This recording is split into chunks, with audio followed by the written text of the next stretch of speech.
കോൺഗ്രസിനകത്ത് അങ്ങനെ സമ്മേളനം എന്ന് പറയുന്നത് റെഗുലറായിട്ട് നടക്കുന്ന പ്രോസസ്സല്ല. അത് എപ്പോഴെങ്കിലും ഏതെങ്കിലും KPC പ്രസിഡന്റിന് ഒരു സമ്മേളനം നടത്തണം എന്ന് തോന്നിയാൽ നടത്തുക എന്നല്ലാതെ ഇപ്പം എൻ്റെ ഒരു 20 വർഷത്തെ സംസ്ഥാന രാഷ്ട്രീയത്തിനിടയ്ക്ക് ഞാൻ ആകെപ്പാടെ ഒരു 3 സമ്മേളനങ്ങളെ കണ്ടിട്ടുള്ളൂ, നടത്തിയിട്ടുള്ളൂ. അപ്പം അങ്ങനെ സമ്മേളനം എന്ന് പറയുന്നത് CPM പോലെ ഒരു സിസ്റ്റത്തിൻ്റെ അടിസ്ഥാനത്തിൽ ഓരോ 3 വർഷം കൂടുമ്പോൾ നടക്കുന്നൊരു പ്രോസസ്സല്ല. ജില്ലയിൽ നിന്ന് കുറേ ആളുകൾ പങ്കെടുക്കും, അതിനകത്ത് DC ഭാരവാഹി, ബ്ലോക്ക് പ്രസിഡന്റുമാർ, അവർ കുറച്ച് പേര് പ്രമേയങ്ങൾ അവതരിപ്പിക്കുന്നതിനകത്ത് ചർച്ച ചെയ്യും എന്നതിനേക്കാൾ ഉപരി പ്രമേയങ്ങളാണ് അവിടെ ഉണ്ടാകുന്നത്. രാഷ്ട്രീയ പ്രമേയം, സംഘടനാ പ്രമേയം, സാമ്പത്തിക പ്രമേയം, അങ്ങനെ 4-5 പ്രമേയങ്ങളുണ്ടാകും. ആ പ്രമേയങ്ങളെ അടിസ്ഥാനമാക്കി മാത്രമേ ചർച്ചയുണ്ടാകാറുള്ളൂ. പക്ഷെ ഇവിടെ അങ്ങനെയല്ല. ഇവിടെയുള്ളൊരു വ്യത്യസ്തത കാണുന്നത് ഇപ്പോൾ ബ്രാഞ്ച് തലത്തിൽ സമ്മേളനം, ലോക്കൽ തലത്തിൽ സമ്മേളനം, ഏരിയ തലത്തിൽ സമ്മേളനം, ജില്ലയിൽ സമ്മേളനം, അവിടെ നിന്നെല്ലാം തിരഞ്ഞെടുക്കപ്പെട്ട് വരുന്ന പ്രതിനിധികൾ, ആ പ്രതിനിധികളാണ് ഇന്ന് കൊല്ലത്ത് കൂടിയിരിക്കുന്നത്. അപ്പോൾ കേരളത്തിൻ്റെ ഒരു പരിച്ഛേദ്യമാണ് ഈ സമ്മേളനം എന്ന് പറയുന്നത്. അവിടെ ചർച്ച ചെയ്യപ്പെടുന്നത് വിവിധങ്ങളായ വിഷയങ്ങളാണ്. നിലവിലുള്ള സാമൂഹിക രാഷ്ട്രീയമായ വിവിധങ്ങളായ വിഷയങ്ങൾ ചർച്ച ചെയ്യുക, സംഘടനാ നേതൃത്വത്തെ വേണമെങ്കിൽ അവരുടേതായ രീതിയിൽ തെറ്റ് ചൂണ്ടിക്കാണിക്കാം.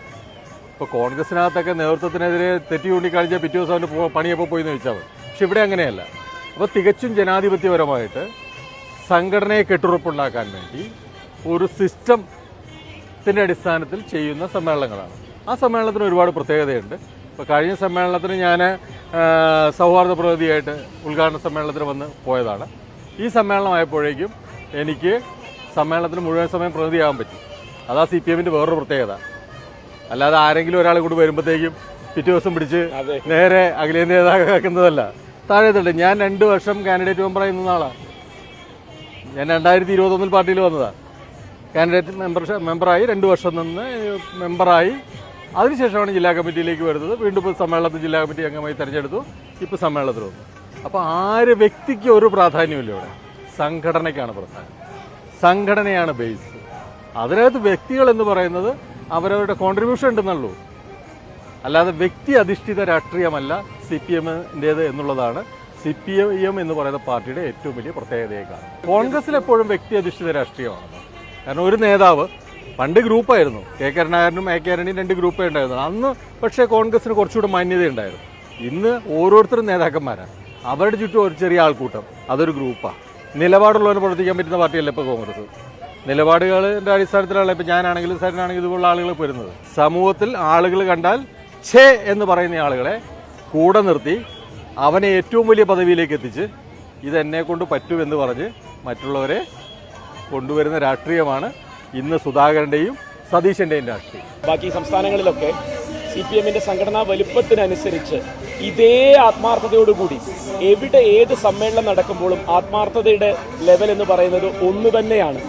അതൊരു കാട്ടിക്കൂട്ടലല്ല, അതൊരു കാഴ്ചവെക്കലല്ല. പകരം നിലപാടുകൾ അഭിപ്രായങ്ങളിലൂടെയൊക്കെ സമാഹരിക്കപ്പെട്ട് ജനങ്ങളെ കേട്ട് പ്രതിനിധികളിലൂടെ അത് ഉറപ്പുവരുത്തി ആ പ്രാതിനിധ്യ സ്വഭാവത്തെ ഉറപ്പിച്ചെടുക്കുന്ന പ്രമേയങ്ങൾ പാസ്സാക്കുകയും അത് അടുത്ത 3 വർഷത്തെ നയപരിപാടിയായി അംഗീകരിക്കുകയും ചെയ്യുക എന്ന് പറയുന്നത് ഈ പറയുന്നത് പോലെ കേരളത്തിൽ വളരെ പ്രധാനപ്പെട്ട ഒരു ഉത്തരവാദിത്തപ്പെട്ട രാഷ്ട്രീയ പ്രസ്ഥാനം എന്നുള്ള രീതിയിൽ BJPയെ എതിർക്കാൻ നമുക്കാണ് നിയോഗം എന്നുള്ള തിരിച്ചറിവ് കൂടി ഇവിടെ നമുക്ക് കൂടുതലായിട്ടുണ്ട്. മറ്റ് പ്രദേശങ്ങളിൽ നമ്മളുടെ വലിപ്പം സംഘടനയ്ക്ക് കുറവാണെങ്കിലും ഉള്ളവർ മതി അവിടുത്തെ ഫാസിസത്തിന് എതിരെ പടപൊരുതാൻ എന്നുള്ളതിൻ്റെ നേർപ്രഖ്യാപനങ്ങളാണ് എല്ലാ സമ്മേളനങ്ങളും. അപ്പോൾ അതുകൊണ്ട് തന്നെ കേരളത്തിൻ്റെ നവകേരള നിർമ്മിതിയുമായി ബന്ധപ്പെട്ടിട്ടുള്ള വിഷയങ്ങളോടൊപ്പം തന്നെ എങ്ങനെയാണ് കേന്ദ്രം നമ്മുടെ സംസ്ഥാനത്തിനെ സാമ്പത്തികമായി ഉപരോധത്തിൽ എന്നുള്ള രീതിയിലേക്ക് കാര്യങ്ങളെ കൊണ്ടുപോകുന്നതെന്നും ജനവികാരം നമുക്കെതിരെയാക്കാൻ, ഇവിടുത്തെ തിരഞ്ഞെടുക്കപ്പെട്ട സർക്കാരിനെതിരെയാക്കാൻ പിന്നാമ്പുറത്ത് നിന്ന് കളിക്കുന്നത് എന്നുള്ളതും അടക്കം ഒരു തുറന്നു പറച്ചിലും